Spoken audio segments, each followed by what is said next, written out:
you were asked to give advice on how to have a happy home, what advice would you offer? You know, down through the ages, many famous people have sought to offer their words of wisdom on family life.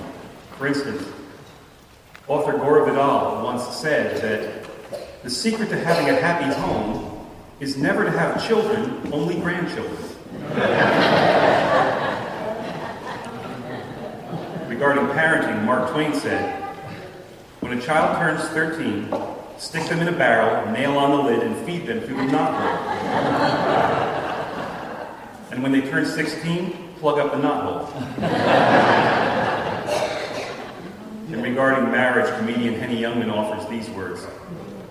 My wife and I have discovered the secret to a happy marriage. Twice a week we go out to a nice restaurant, have a good meal, and a little coffee with dessert. She goes on Tuesdays, I go on Fridays.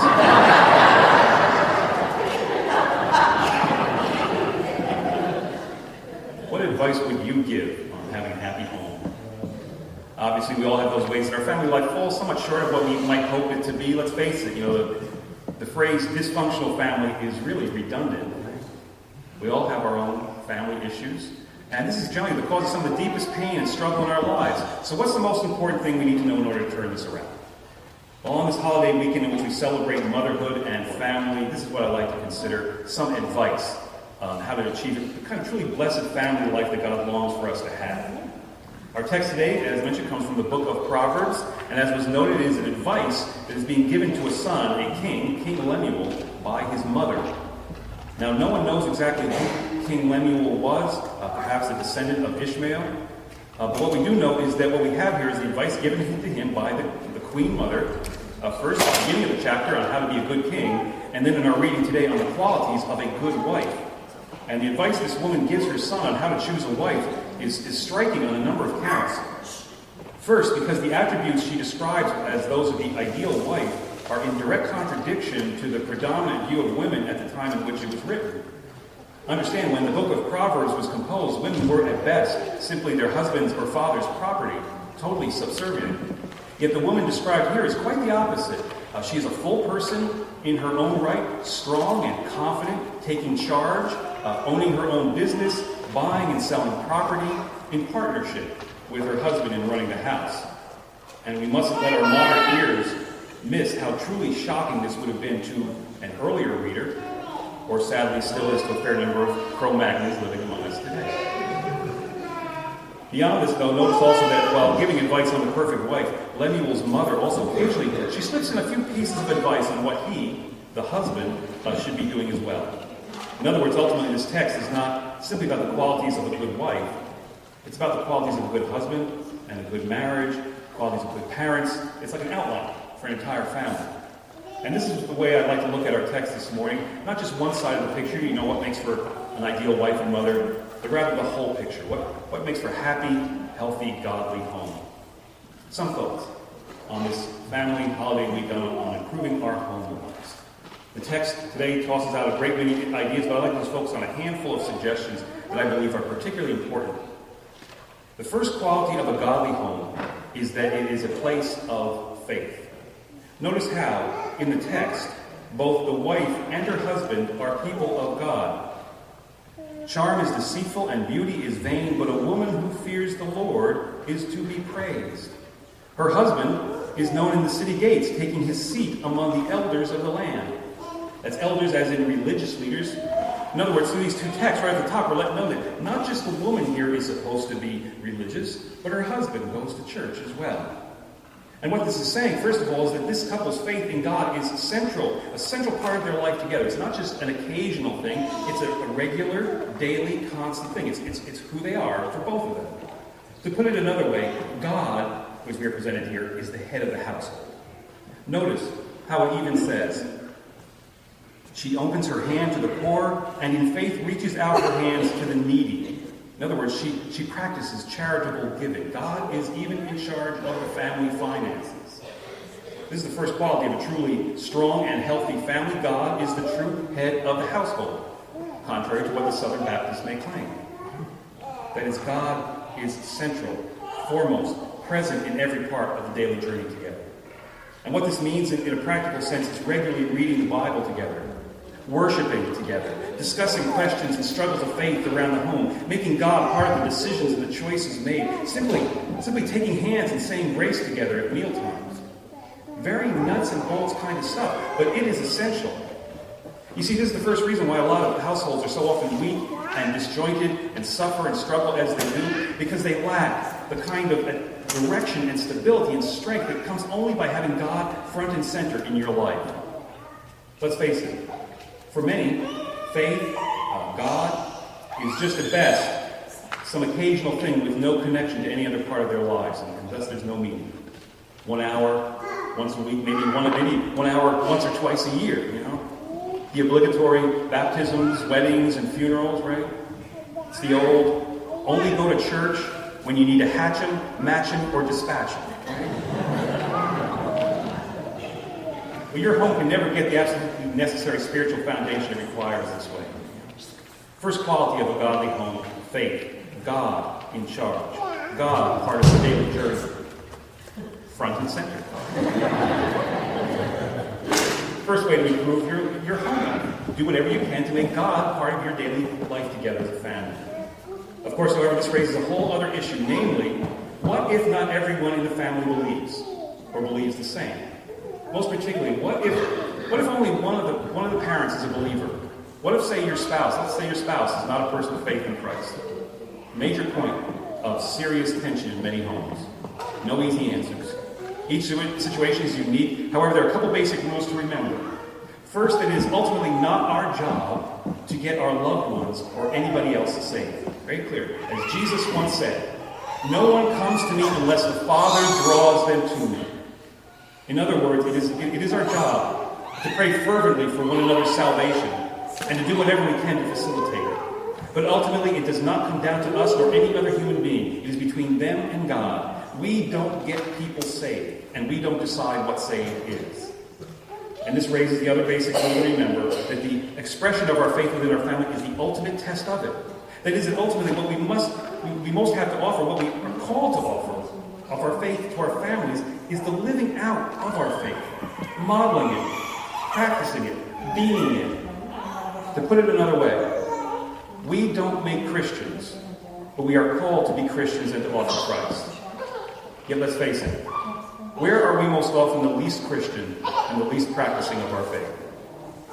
It's right at home. It is in our very families where we tend to be the least Christian, the least forgiving and understanding and caring, right? As we've noted in the past, it has been said, if your father and mother, your sister and brother, if the very cat and dog in the house cannot recognize and are not happier for your being a Christian, then there is a question whether you really are. The other crucial side of our homes being places of faith is practicing what we preach. So often our families are broken and ruined because this is where we choose to be least Christian, at home. How well are we living out in our homes what we believe? Are we leading one another to Christ or away from Him? Kathy Gusway, author of the Kathy cartoon, she tells a story from her childhood that one day when she was just a little girl, she wanted to be like all the big folks. So for dinner, she got herself a great big glass and she poured it full of milk, just like the grown-ups. Well, her parents had warned her that it was too much, that it would be too heavy for her to lift, and that she ought to get a smaller glass. But Kathy insisted. Well, halfway through the meal, the big moment came. Kathy was finally going to be a grown-up, you know. She reached out for her big glass of milk, and as she did so, she immediately discovered that her parents were right. It was way too heavy for her, and as she lifted the glass, it slipped out of her hand and fell on the table, spilling milk everywhere. Silence came across the room. Kathy was sure she was going to be scolded. Tears began to well up in her eyes. But as she looked up at her father's stern face, he looked straight at her. And as he did so, he proceeded to reach out and knock over his own glass of milk, spilling it on the table. His father then looked at her and said, "You look like you were having fun. I thought I'd join you." And with that, the whole family burst out laughing, cleaned up the milk together, and as Kathy later reflected, in that moment, my father taught me a whole theology. The first quality of a godly home is faith. Ask, is God part of our daily journey together, or something we just occasionally bring into the mix? And specifically, am I living out my faith in Jesus Christ right within my home? First quality, faith. Second quality then, praise. In the text, it says this of the capable wife. She makes linen garments and sells them. She supplies the merchant with sashes. She perceives that her merchandise is profitable. Give her a share of the fruit of her hands, and let her works praise her in the city gates. The idea is that in those days, women would often make things that they would sell outside the home and make extra money for the family. And the point being made here is not only that she should, as it says, get a cut in the profits of her labors. Again, the marriage is a partnership, not just one giving and the other taking. Unfortunately, a radical claim even today. But even more, the point being that the ideal wife is aware that the things she makes are worthwhile and valuable. In other words, the ideal wife has self-esteem. She feels good about herself. She likes herself. This not in a self-centered way, but in a healthy way. And how does she achieve this? Is it simply her own very strong sense of character? Well, that's partly it. But also, notice this. Her children rise up and call her happy. Her husband too, and he praises her, saying, "Many women have done excellently, but you surpass them all." Her husband praises her. Talk about a radical claim. In a healthy family, the members are aware of the immense power of their words, and they intentionally use their words to lift one another up, not to take each other down. Husbands, when was the last time you praised your wife? Wives, when was the last time you praised your husband? Parents, when was the last time you praised your children? And children, when was the last time you praised your parents? If you have to think for a while, odds are your family's in trouble. Billy Graham was once preaching at a Christian men's convention, and he said, "Men, make a point to speak kindly to your wives, even if it startles them at first." You see, this is what happens in a lot of homes. We either come and take each other so much for granted that we forget to say the good things, or even worse, and even more commonly, we get to say all that hurtful stuff, Well, one of the key themes throughout the book of Proverbs is the importance of speech, that the wise person knows the power of their words, and they use them very carefully. They think before they speak. They don't say everything that is on their mind, imagine that, and they look for words that will create rather than destroy. In our homes, how are we doing just with our speech? Healthy families speak words of praise, most especially the highest praise of all. They say, "I love you."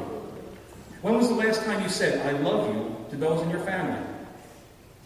Now, some will question, why do I have to do this? Why do I have to say, "I love you" to my spouse or children or parents? They know I love them. Well, I'm afraid that's not exactly true. It needs to be said. Some may ask, "But why? It's just words." Well, answer me this. How did God create the entire universe? Everything that is. Through the spoken word, God said, "Let there be," and there was. Everything, all that is, it's all just because of one spoken word after another, very carefully chosen words. The word is necessary for creation. We create our worlds through the words we speak. What type of home do you want to create? What kind of words are you speaking? There's a story that's told of a man who, after months of working up his courage, finally decided to ask his boss for a raise in salary. And he told his wife that morning what he was about to do. And all day the man felt nervous and apprehensive. Late in the afternoon, he summoned the courage to approach his employer. To his delight, the boss agreed to a raise. The man arrived home that night to a beautiful table set with the best china. Candles were lighted. His wife had prepared a festive meal. Immediately, he figured that someone at the office had tipped her off. Finding his wife in the kitchen, he told her the good news, and they embraced and then sat down to a wonderful meal. Next to his plate, the man found a beautiful hand-lettered card from his wife, and it read, "Congratulations, darling. I knew you'd get the raise. You're great. I love you so much." The man's heart was so full. While on his way to the kitchen to get dessert, however, he noticed that a second card had fallen from his wife's pocket. Picking it up off the floor, he read, "Don't worry, darling, about not getting the raise. You deserve it anyway. You're great. I love you so much." His heart was now even more full. For you see, no matter which way things went, his wife was ready with good words. Are our homes places where we're met by good words, the creative force, no matter how life goes? Second quality of a godly home is praise. And then finally, third, it's devotion. In the end, in the text, as you may have noted, is finally, basically, just this long recitation of a seemingly endless list of tasks for this wife and mother, which she's supposed to attend to. Something which most wives and mothers can probably easily relate to. But in a more general sense, notice the point of this. That a healthy, happy marriage, a healthy, happy family, finally doesn't just happen. It's a lot of hard work. That is that marriage is work, family is work, love is work. This is what final mistake that many people make that ultimately breaks up their families and their marriages. They forget, or they never know to begin with, that family, that love is work, and that everybody has to be working at it. A happy home doesn't just happen. Now, it's understandable that we so often fall into losing sight of this because so much of family love at home seems to just occur, you know? I mean, we're born into a family over which we have no say, although I'm sure we all have those moments when we wish we did. We then fall in love with someone. We don't plan on who we get attracted to or marry, you know? And then just so many of the everyday events at home and family, they just happen. Haven't you ever had those moments when you suddenly stop and look at your life and your home and your family and you wonder how you got where you are, you know? It all just seems to occur. It is very easy to believe that family just happens. And as a result, it's also very easy for it all to fall apart. I mean, if home just happens, then if it isn't happening correctly, there's no hope, right? I mean, this is another all too common mistake. So many families break up in one way or another because those involved believe that if love requires work, then it can't be love. When truly, it's just the opposite. As it has been said, real love only truly begins or ends in what we do once the feeling of being in love leaves. Final set of questions raised by this text. Are we doing the daily work of being family, of being loving, of tending to our marriages and our families? And even better, where is there some real hard, real difficult, real messy and painful work that needs to be done in our families that we're avoiding, that we're afraid of, and thus our family's never what it should be? Some giving, some forgiving, some changing, some challenging. Something that needs to be said, something that needs to take place. Real families do the hard work. They devote themselves to the work of family. They don't just let it happen. One author writes, "My father's skin was jaundiced as he lay hooked up to the monitors and intravenous tubes in the intensive care unit of the hospital. Normally a well-built man, he had lost more than 30 pounds. My father's illness had been diagnosed as cancer of the pancreas. The doctors were doing what they could, but they told us that he only had 3 to 6 months to live. One day when my father was sitting up in bed, I approached him and said, 'Dad, I feel horrible about what's happened to you. It's helped me to look at the ways I've kept my distance and feel how much I really love you.' And I leaned over to give him a hug, but his shoulders and arms became tense. 'Come on, Dad,' I said, 'I really want to give you a hug.' For a moment he looked shocked. Showing affection was not our usual way of relating. I asked him to sit up some more so that I could get my arms around him. Then I tried again. This time, however, he was even more tense. I could feel the old resentment starting to build up, and I began to think, I don't need this. If you want to die and leave me with the same coldness, old man, well then, go right ahead. For years, I used every instance of my father's resistance and rigidness to blame him, to resent him, and to say to myself, see, he doesn't care. This time, however, I thought again, and I realized how hard this must be for him, and how the hug was for my benefit as well as his. I wanted to express how much I cared for him, no matter how difficult it was for him to let me in. Letting go of my long-held desire to blame him for our distance, I was actually now looking forward to the challenge of giving him more love. I said, come on, Dad, put your arms around me. I leaned up close to him at the edge of the bed and with his arms around me. Now squeeze, I said. That's it. Now again, squeeze.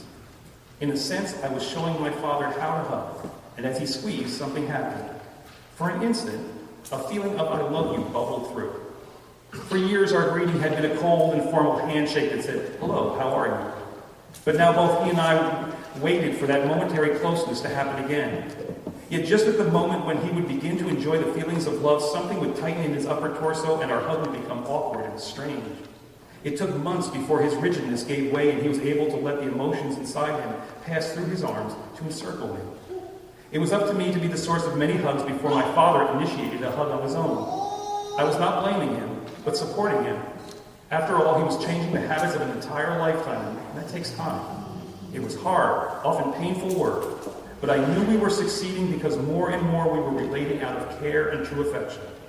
And around the 200th hug, he spontaneously said out loud, for the first time I could ever recall, I love you so. He died 2 weeks and many hugs later. Devotion, doing the hard work that makes real family. Mark Twain once said, contrary to popular belief, love at first sight is nothing special. It's when folks have been looking at each other for years that love becomes a miracle. How's your home life? Your family this day? This week, create a godly home, the kind of home God longs for you to have. A place of faith, a place of praise, and a place of devotion.